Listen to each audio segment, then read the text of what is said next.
And if you look at the chart of the pictures, so the guy on the lower left-hand side is actually Abhirami Ramanathan, who is actually a entrepreneur. He got a array of malls. He's a film producer. Okay, he owns theaters. Okay, and he was also the conference speaker during the last IBCN last year, right, Chennai.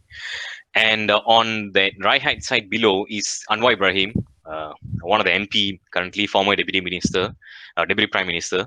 Of course, he was always been trying to become the Malaysia's eighth or ninth prime minister. Let's see how it goes. So one commonality among them is all of them are actually leaders and they are speakers. Okay, so the thing is that a main important matter or the gist of a leader is they should be able to command and connect with the people or their subordinates. So that is one crucial point as a leader. So public speaking comes in very crucial on your leadership journey. Okay, so something to ponder for y'all. There are actually more than 100,000 graduates unemployed in Malaysia. Okay, this as per the Talent Corp, one of the agencies under Human Resource Ministry, all right, as per January 2019. Okay, so the main thing they realized was the second reason why the graduates are unemployed because they couldn't speak English. But the first reason why they couldn't speak, they were unemployed was they were unable to communicate or they were unable to present themselves. Okay, so when they go to interview or they go to a particular talk where they need to present something, they failed. Okay, they had the fear in them, so they had lack of confidence. So public speaking, it was one of the crucial thing. And then WHO also did a research in December 2018, and they said people's talking time has reduced by 55%. One of the major reason is because nowadays all of us have smartphones and all of us have this application called WhatsApp or WeChat, okay, or Telegram. So this actually makes us more to actually type or send messages, but we have reduced our talking time with people. Okay, example, my telco company gives me 5 hours of free talking time every month. But when I look at the bill on average basis, I only speak at least only for 2 hours, okay, or 2.5 hours. So, or some of you, you may have unlimited talking time, but how many of us are really making use of it? Okay, so I even used to have a colleague in my previous company. She was just sitting behind me. Okay, she wanted a report. She sent me email. So I was wondering, she was just sitting beside me or behind me. Why she's sending me email rather than she could have just asked, Maya, can I have this report? Okay, so the thing is that the fear in them, okay, and the talking time has reduced. So coming to today's agenda, there's actually four elements or four steps that I'm going to share with you, okay, on elements of public speaking. Okay, so I'll go through one by one. So the first is whenever you want to speak, you need to identify the type of presentation. Okay, it's either to inspire or motivate. Okay, you're giving a motivational talk to students or to your staff. Second, are you going to entertain them or being a humorous speaker? Okay, let's say you're speaking after the dinner. Okay, or let's say there's a party event and you're going to give a talk or a speech, for 2 to 3 minutes. Okay, so to entertain them. Okay, this is one type of presentation. And next is if you're in corporate world, it's common to have a report presentation or technical presentations. Okay, what is the progress report? What is the situation is like? Okay, if there's any incidents happen, what is the current status? Okay, and finally is persuasive speaking. Persuasive speaking is more like current situation where you have the COVID-19. So people are actually advising us, stay safe. Okay, wash your hand, be hygiene. Okay, take care of yourself. This kind of persuasive speaking. Okay, a lot of medical practitioners are doing that nowadays. Okay, so as a speaker, you need to see which element does your speech belong to. Okay, and next is whenever you want to speak, you must take note that your you must have your clear objective when you want to speak. What I want the people to know, or what is my main aim? Okay, is it that once they step out from this room, they get to know something? Okay, or they gain some knowledge? Or is it after they stepping out this room, they actually being motivated or elevated to the next level? All right, so you should have a clear objective when you want to speak, right? So going to the second element, finding the audience persona. Okay, so every time when you want to speak, right, you can't assume this will be the people it's like. You need to identify what is the demography. Okay, is it going to be more on senior citizen, or is it going to be college students, or is it going to be children's? Okay, or and the next thing is their background. Are they master holders, professionals? Okay, or some could be, sometimes you could be even speaking to the prisoners. Okay, sometimes you they give you opportunity to give a motivational talk to the prisoners. Okay, it can happen. So that's the time you need to see what is the persona is like when you want to speak to them. And next, you must always think, at the end of my presentation or the talk, audience will get something. What will the audience will be knowing? Okay, like today my aim is actually to uh, inform you all about something. Okay, what is it about? What is objective is basically the elements of public speaking, and these are the main element or the main agenda. All right, so I have my objective. Okay, I have that, I managed to identify that type of presentation. Okay, and I know that I'm going to present to public. Okay, they are also youths, they are also younger age, they are also senior citizens. So I've presented a simple topic which actually cater for different kind of generations. Okay, and this is my tagline I always use: you are the audience for your ambassador. Okay, your audience, it means the people you are talking to, you are presenting to, they are your ambassador. It means once they step out from the room, they will go and say to people, okay, that speaker was polished, that speaker was good, he was knowledgeable. All right, so he was powerful. So that your audience will become your ambassador. So that's where they will actually try to transfer the knowledge that they gain to the rest. So it's important for you to actually fix your type of presentation. Okay, who are you talking to, and what is your objective is like. And going to the third segment is your structure of your speech. Get your speech structure on place. Okay, I'm sure when you are in your schools, the teacher would have taught you how to write an essay, which is on the opening, body, and conclusion. It's the same in your public speaking. You still have your opening, body, and conclusion. Okay, but the thing is that you must make sure it flows in order. Okay, there should be a connection between your opening and body, and body to conclusion. All right, so that's that OBC: opening, body, and conclusion. So let me actually explain to you step by step on this opening, body, and conclusion. So on the opening, right, you must have this 30-second rule.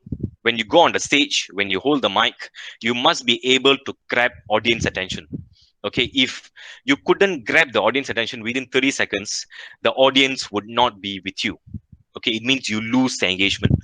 So usually the style or the examples of attention grabber would be asking question. You can ask, how many of you have exercised today? Or how many of you had coffee today? Or something like that. Or you can even sing a song. If you're a good singer, you can sing a song that can actually attract people. Or some could be musicians, they can actually play some musical instruments. Or some guys could be a dramatic guy, they can do a drama kind of thing.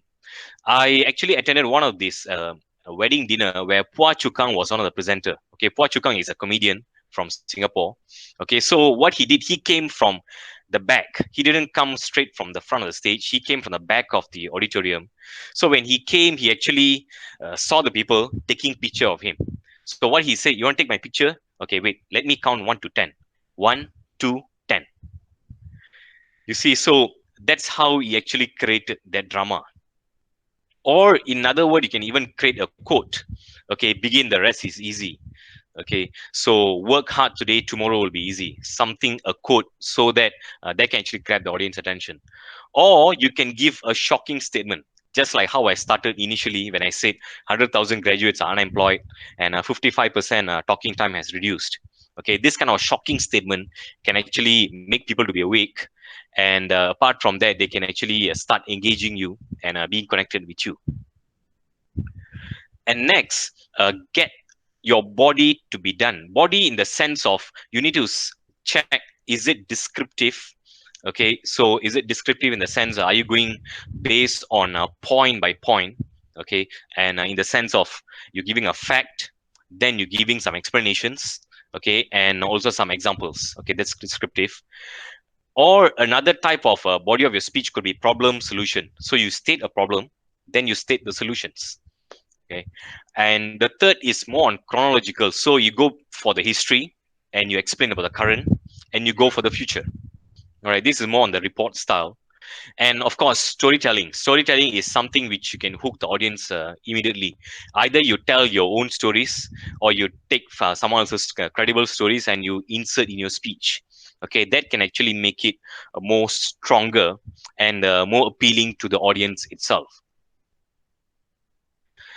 So coming to conclusion is where a lot of people, they tend to finish their speech just hanging halfway through. All right, so what you need to do is you need to summarize your points. Okay, let's say you have three major points.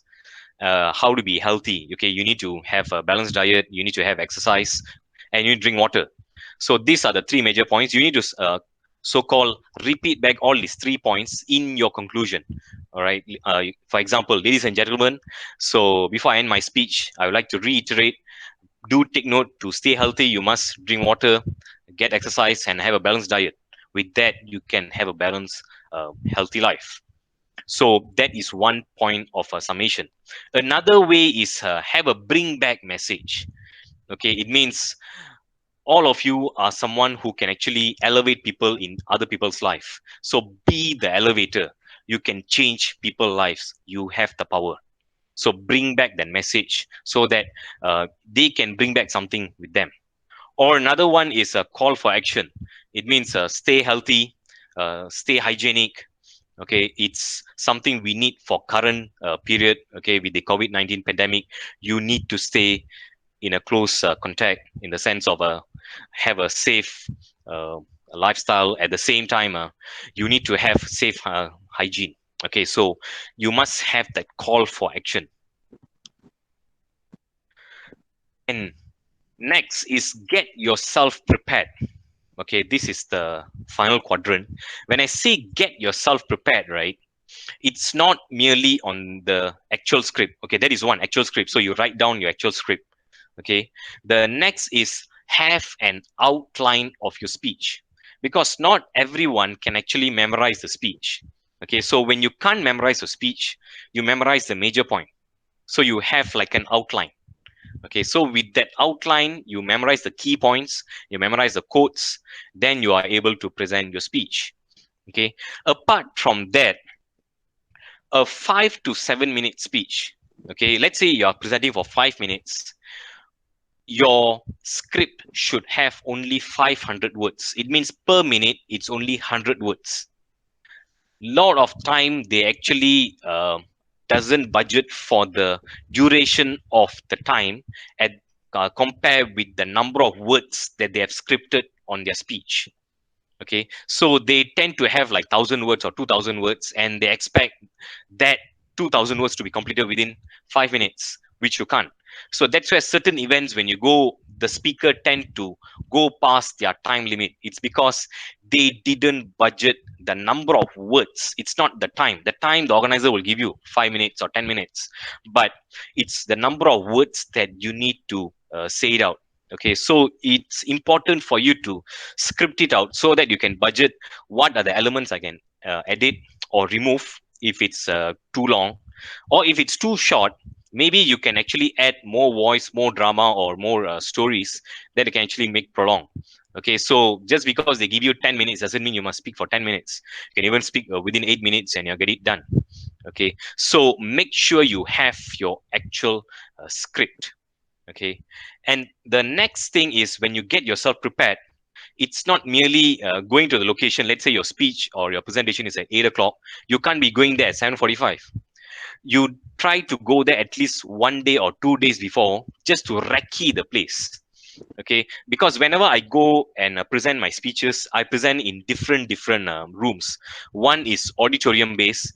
Auditorium means you are looking up. You will be down, the stage is here, but you are looking up. So it means your face will be just looking up, right, to the audience. This is more like lecture hall kind of thing. The other style is if you are in a ballroom where you're on the stage, the audience are below you. Okay, the dinner style setting. Okay, that can be one. All right. So that means you'll be basically looking down or looking straight. Okay. There's no chance for you to look up. The third method is it's in a public hall where the audience are sitting just in front of you. There's no stage. It's just facing face to face. Okay. So you need to go and recce the place for you to check how is the seating style like. And next is whether are you allowed to move around within the stage, okay, or will there be a rostrum. And the next thing is some events they give you lapel mic, some will give you this kind of a headset, okay, some will give you handheld mic. So you must get used to this kind of various type of mics. Okay, so example, when you have a handheld mic, let's say I'm holding with my left hand, your left hand is locked, you can only use your right hand. So if you're someone who's very dramatic, it's a big challenge for you to use your handheld mic. Okay, so you need to check on that. Next, if you're given a lapel mic, usually lapel mics are sticked on your jacket. Okay, so if you stick on a jacket, when you're speaking straight, it'll be audible. But if let's say I were to turn this way or this way, it won't be audible. Okay, because your lapel mic is stuck over here, and when you move, there it goes. Let's say if you are given this kind of mic, okay, this is usually what I preferred. Okay, so this is the headset with the microphone. Okay, it means you have a lesser noise disruption. Okay, at the same time, I actually can move around. I can even bend down. I can even jump. Okay, so I can do anything. And this is the usual mics that I prefer when I want to speak. Okay, in this kind of a headset mics, you usually have a wireless, you have wired, so it depends on the situation. Okay, so let's say if they only have the lapel mic, okay, you have no choice. So you have to try to train or practice with that kind of situations, right? So that is on the technical part. And next is you must also test out the mic so that the PA system guy or the technicians, they know how to control the volume. Okay, this is very crucial because some people will have soft voice, some people will have a louder voice or a thicker tone. Okay, so it's very, very crucial for you to actually recce the place, check out the systems that they have. Okay, if you need any assistance, you need to speak to the organizing chair or the person in charge, right? And next, you need to arrive there early. So as I said, it doesn't mean that if your event is at 9 o'clock, you can go there only at 8:45 or 8:50. Try to be there at least 2 to 3 hours earlier, okay, if possible. And if you can get to know the audience, that would be better, because you could be a third party. Okay, you may not be the staff of the company, all right, or you may not be the employee of the company. You could be a third party. So when you get to know with the people, okay, you have a coffee with them or have a chat, you exchange business cards, all right, by that you are breaking your ice, you're getting to know people.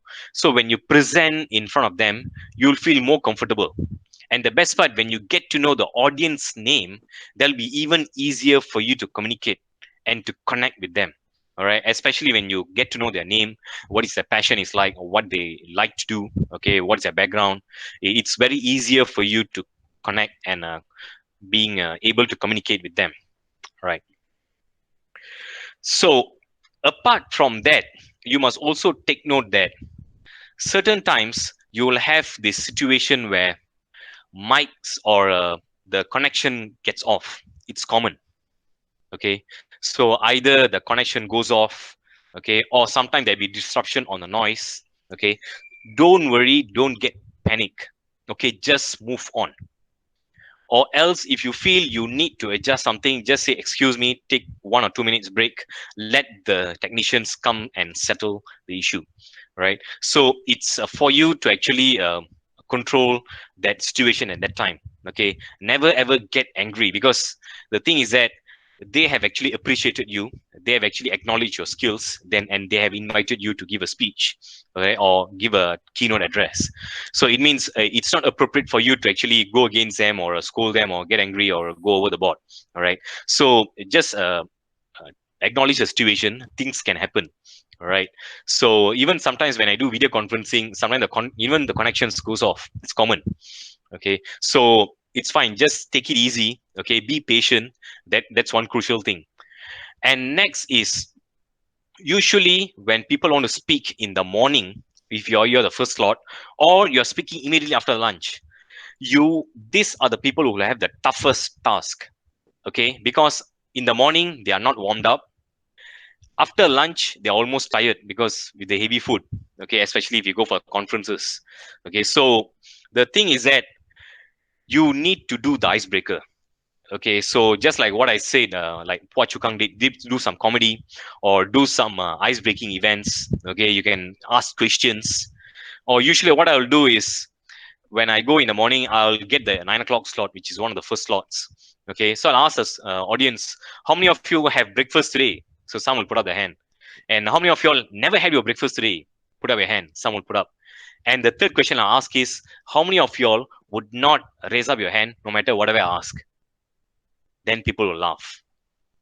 Okay, so this is how you ask the audience the question. At the same time, you are getting them entertained. Okay, it's a short humor there. Or a next way is you can actually ask the audience, okay, can I have all the audience to stand up? Please give a high five to the person left and right of you. Okay, thank you for giving the high five. If your high five is soft, it means your friendship is also soft. Now give a stronger high five. So when I raise the voice, and when they give the second high five, they get pumped up. Okay, they get energized. So these are the methods for you to actually warm up the audience. Okay, so get them energized, right? Because sometimes with the aircon room, right, and after lunch or after heavy meal, there is a tendency for people to get lethargic or tired. So it's common.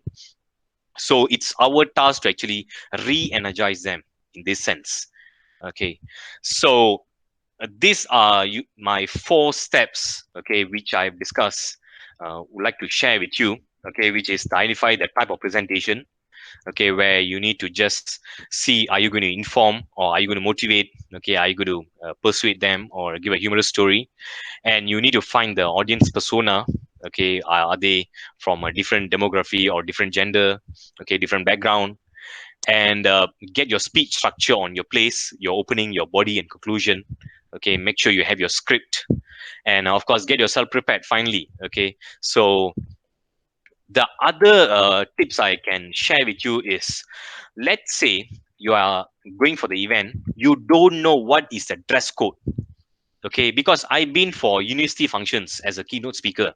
So when I go for university events as a keynote speaker, you don't really need to dress up with the suit or the tie. You can even be with business casual. Okay, just with a long sleeve shirt, okay, or without a jacket, or just with a t-shirt, collared t-shirt with a jacket. Okay, they are fine because it's university students. So it depends on the type of audience. Like there were last year, I had a chance to speak at the temple, so I can't be wearing suit or a tie. Okay, so I was with my vesti and a shirt. Okay, so it depends on the situation and the location and the type of audience. So if you're unsure what kind of a dress code that is required, what you can do is you can actually ask the organizing chair or the contact person. All right, so at least they can actually brief you. Or maybe certain companies, when you attend corporate talks, right, they have their own dress codes and colors, and they prohibit certain colors. Okay, so certain companies dislike or stops or prohibit certain colors, so you have to take note or watch out on all this. Okay, and let's say you're going to give a speech at Adidas, you cannot be wearing a shirt with Nike. Okay, it's a competitors, so you have to take note of this kind of nitty-gritty things. And sometimes this dress code actually makes you to be more comfortable, because if the audience are with the suit and you're merely with a t-shirt and jeans, okay, that actually doesn't match or doesn't jive with the event itself. So you must also take note on this type of dress code that you're going to present to. All right, so that actually wraps up my presentation. So now I would like to actually open up for question and answer. Yeah, we have like 25 minutes, so we have ample of time.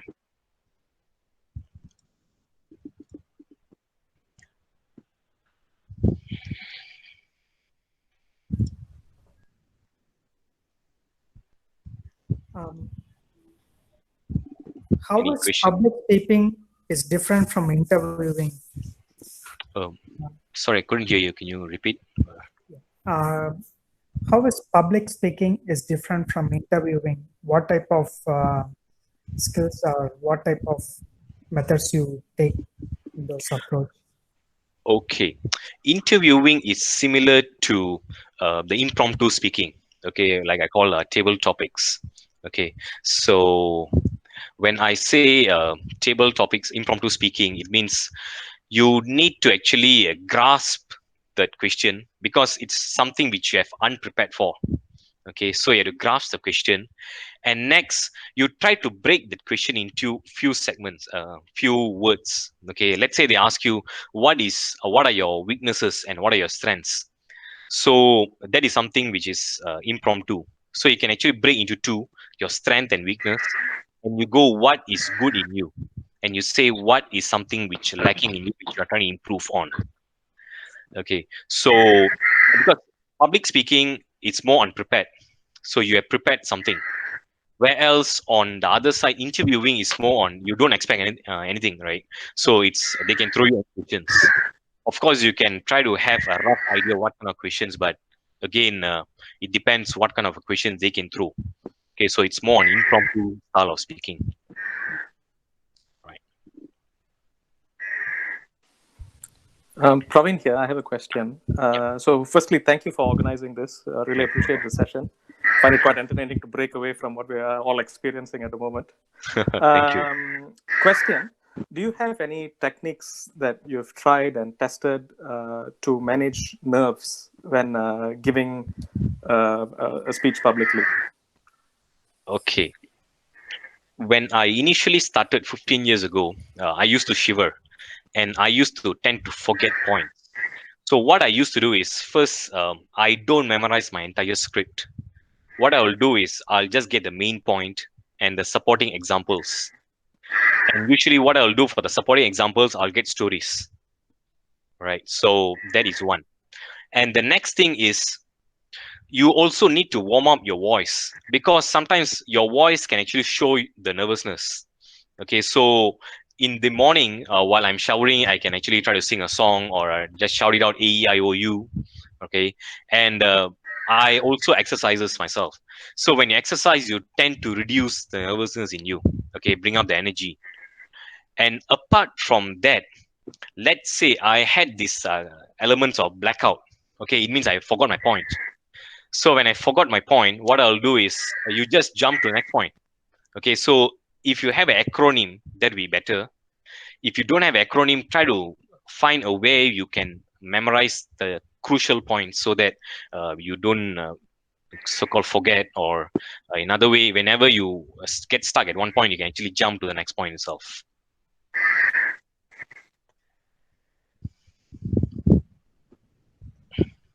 Okay. Thank you. You're welcome.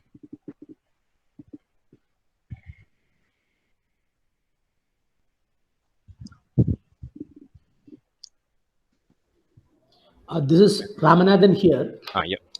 Where can we have a feel of your talks Okay. So, of course, so because that we I'm can based in. understand hands-on how we have used these techniques, right? Correct. So usually, what I will do is I'll try to get more stage time. Okay, so if you try to get more stage time in the sense of you give free talks, okay, or you get people to invite you, so the more you speak, the better you are. And the next thing is when you speak, make sure you have someone to observe you, give you some feedbacks, okay, after the session or after the event. So at least you get to know where else can you improve on, okay, or focus on. That is one thing. And sometimes the same jokes cannot apply everywhere. Okay, sometimes I tend to use accounting jokes in front of engineers. Of course they won't understand, so it's very crucial for you to actually know the audience persona, their background, or how is it like, and see what kind of points or scripts that you can use, right? Okay. Can you share a few talk of yours in mail or where it is uploaded or something like that? Oh, okay, sure. I do have some YouTube videos I can share with you. Okay. Okay. Thank you. Yeah. Just to add to that, just my personal experience, a Okay. little bit of dabbling in the space, not public speaking as Okay. such, but from going through training, so training for trainers at work, so conducting training for new joiners and things like that.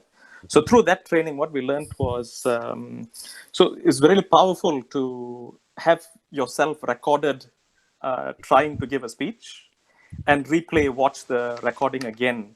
And to really road test this, you should give that speech that is being recorded in front of people. So a proper delivery of a speech. So for example, take a subject matter, deliver it to a group of your colleagues, record it, and then you watch it again. So Okay. what that helps with is places where you are nervous, places where you forget points on your agenda, for example. You realize that you, as the speaker, you're the only person who realizes that you've missed points. Okay. So the whole idea of nervousness, you're feeling nervous through the delivery of the speech, let's say, it doesn't actually show at all. So I think that I found that personally to be very powerful because going, well, nobody can actually tell that you're nervous. Nobody can actually tell that you're missing points. So that's an observation. Yeah, yeah, truly agree. And apart from that, people tend to say that they practice, okay, but you have to also take note that practice and rehearsals is two different things. Okay, practice is where you just tend to practice what you're supposed to say, but rehearsal is how are you going to present it entirely during the show. It means it's not only what your speech content is, it's also your attire, okay, and your situation is like. So usually what I'll do if I'm going to present in a hotel or a ballroom, I try to go one day before or a half day before, and I try to get used to the stage itself and do the full-fledged presentation. Okay, so through that I actually get to know how I can move, where are my eye contacts are, okay, where are the people standing, okay, or sitting. Okay, so it's very crucial for you to actually rehearse your speech entirely. Okay, if it's 5 minutes, do it a 5 minutes rehearsal. Okay, if it's 10 minutes, just do the 10 minutes rehearsal. Okay, just like Praveen shared, you can even record yourself the entire rehearsal and playing back. Yeah. So Hi, any good other? evening. Yeah, good Yeah, evening. good evening.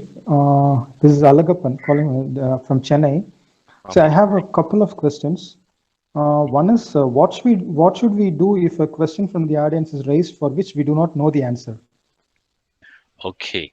This So usually next, happens. let me complete the second question. Second question is what steps to be followed if we are asked to speak, unprepared or spontaneously if someone asks us to speak. We do not know the topic and all, so just explain. Thank you. Okay. All right. So let me take the first question. When people ask you the question which is not relevant to the topic that you spoke, okay, or something which you are not aware, okay, so you can actually politely advise them that I'm sorry, I appreciate your question. Nevertheless, I would appreciate if this question is asked after the event, or let me get back to you with the more appropriate people or the professionals who can address this question, because you are related or relevant, focusing on different area or different field. Right. So sometimes we need to be polite. Of course, sometimes we tend to get angry, but in this kind of a public event, you need to be polite and try to politely decline. And you suggest them that you will give them alternatives. All right. You'll get back to them or try to connect them with different people who knows or the subject matter expert. All right. So the second question is basically the impromptu speaking. Okay. Suddenly people or your friend, it can happen. Okay, suddenly you attend a friend's wedding, suddenly someone from the stage, the MC calls you. Okay, you are unprepared. Okay, it can happen. So you must just take note that what is the main objective of that event. Okay, let's say if it's a wedding dinner, you are called on behalf of the groom. Just speak one or two words about the groom, something good. All right. So, or let's say if it's something technical, you're attending an accounting conference. Suddenly, one particular CFO or accounting partner actually calls you on the stage just to share something.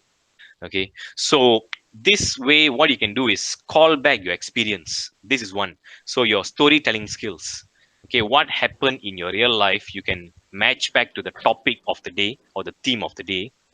Okay, or share something which you have seen before. Okay, so it's either your story or the story which you have seen or heard from someone else. Okay, so long you get to know what is objective of the day, what is the topic of the day, then you can just go ahead with that speech itself. But nevertheless, just keep it short. Thank you. Yeah, welcome.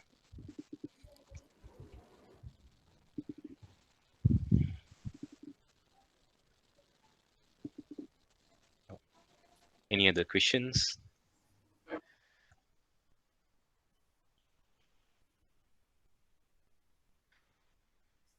Another thing I would like to share from my 15 experience, people did ask me, so is there something that you take a special diet, or do you take a special liquid, kind of thing, so that your voice is very strong or powerful? I always say, just eat what you like, okay? Because I'm a foodie, so I just eat whatever I like, okay? So just eat whatever you're comfortable with. That's one thing. And people say, don't take too much spicy or too much salty. End of the day thing is that so long it doesn't disturb your voice, okay, your vocal cord and your stomach or your diaphragm, that is fine. But one advice I can give you is, if you're going to speak, don't take ice water just before you speak, okay, because it can actually shrunk your vocal cord. Okay, so it can actually reduce the tone or the thickness of your the volume itself, or your tone. Okay, so usually what I'll do is take warm water. That'll be the best. You can actually take caffeine, coffee or tea. The problem with coffee or tea is, if you take it before you speak, it can dry up your throat. Okay, so important, you must have water with you, warm water, or they call it room temperature. Okay, so that is very crucial. And try to avoid carbonated drinks, or they call it gassy drinks. Never have that. Fresh juice would be good, okay, but not with ice. But never go for carbonated drinks, because that will also kill your vocal cord. All right, especially if you're going to speak today. If it's after your speech, you want to go ahead, that's fine. Right. So this is a good some tips that I can share with you.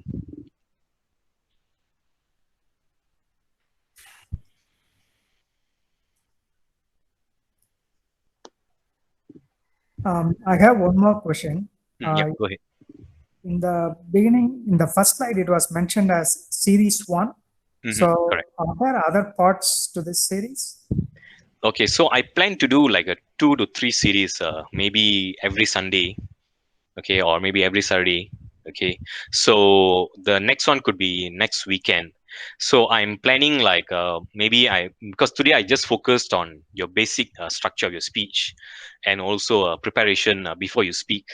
So maybe next week I will try to see if I can focus on how to use your vocal variety and your body language, okay, which are the two important elements of your speech.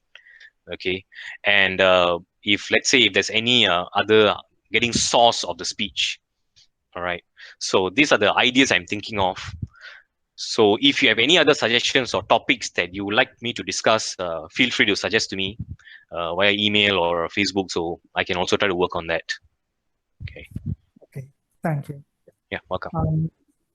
In the persona or attending to the personnel who is attending the meeting or the conference, what if it's a mixed audience? Yep.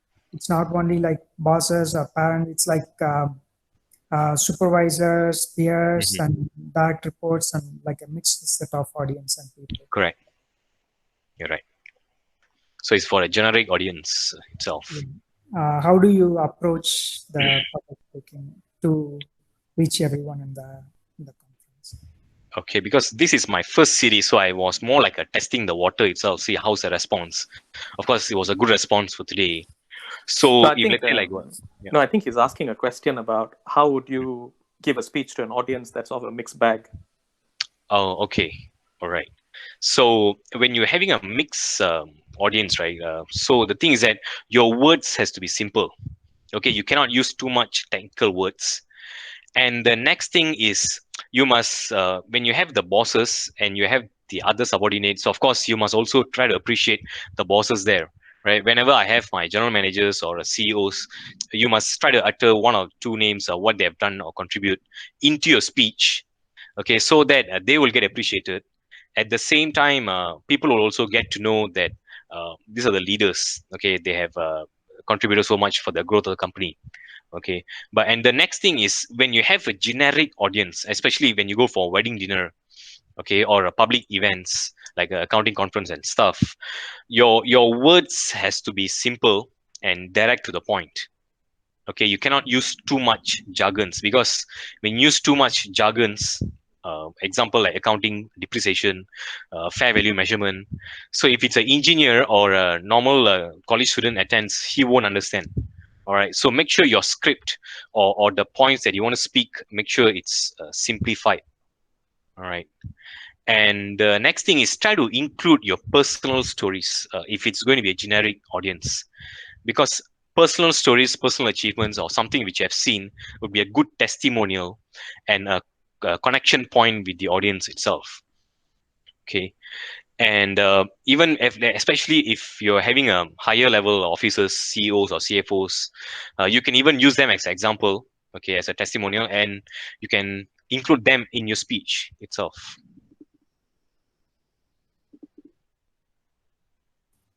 Thanks. Yeah, welcome.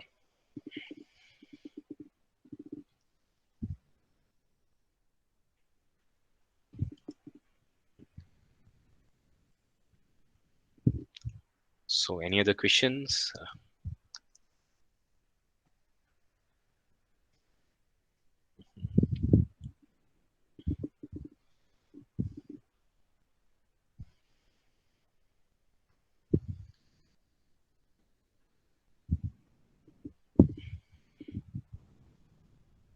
It's actually good to see people from more than 10 over countries joining the session across 4 continents.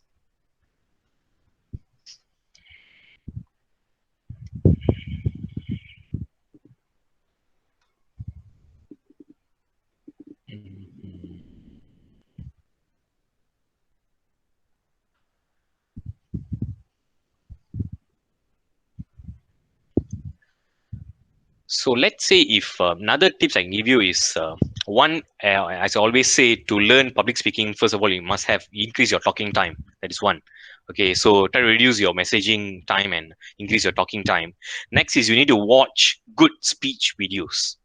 All right, good speech videos such as like Anthony Robbins, okay, Les Brown, okay, so even Simon Sinek, okay, or Lisa Nichols. So these kind of good speakers, or even our people, you have Palakarpia, you have Abhirami Ramanathan, these kind of speakers, when they speak with our accent, okay, and they can able to connect with the audience itself. Okay, so try to listen to their speech, because these people, they have been in the speaking industry, or they've been getting the stage time on at least daily basis, or twice, or 2 days once. Okay, so they have been meeting different people from different arena, different genre. So when they meet different kind of a background, so it's definitely they have been very good in their structuring the words. Okay, so usage of words is also very crucial. So that is one of the suggested topic which I may include in future weeks. All right, how to work with your words, like, okay, so when they use the correct words or use the correct sentence structure, okay, you can be able to mix with the audience or get connected with the audience itself. Right, so nowadays you can just go to YouTube, and there are a lot of these kind of videos, or even Vishen Lakiani, okay, Mind Valley. So he gives a lot of good speeches, right? So you can look at those kind of videos.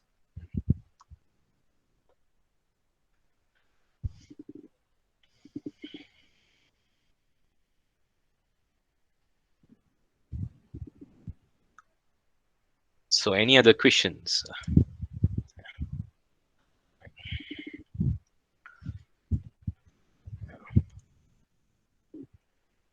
So if no further questions, first of all, I'd like to thank all of you for attending today's session.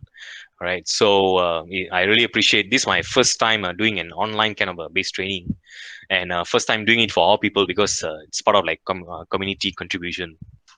So of course, I won a lot of titles. So people ask me, so what have you done for your community? So at least I take this opportunity to actually share my knowledge and see what I can help to our community for the development or the betterment. All right. So if you look at my slide, these are my contacts. You can add me on my Facebook, Instagram, okay, or you can include me in the WhatsApp. So, and my email address is here.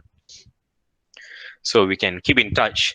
So let's say, because I see people from various countries are here, so let's say if you would like to me to speak to your community, all right, or with your Nagarta Sangam, so do let me know. I can join your activity, all right?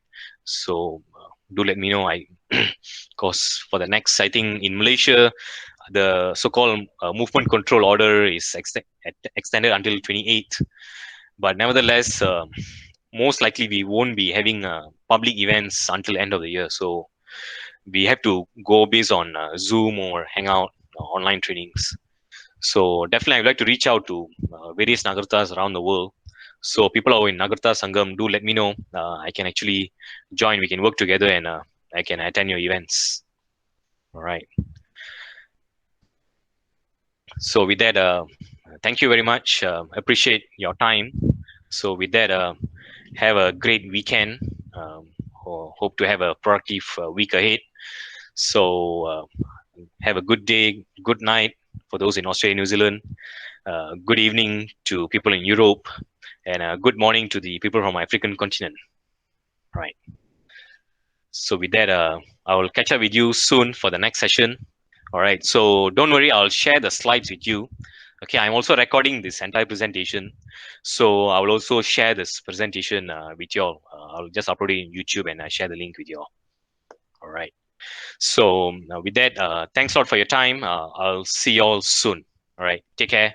Thanks a lot. Thank you.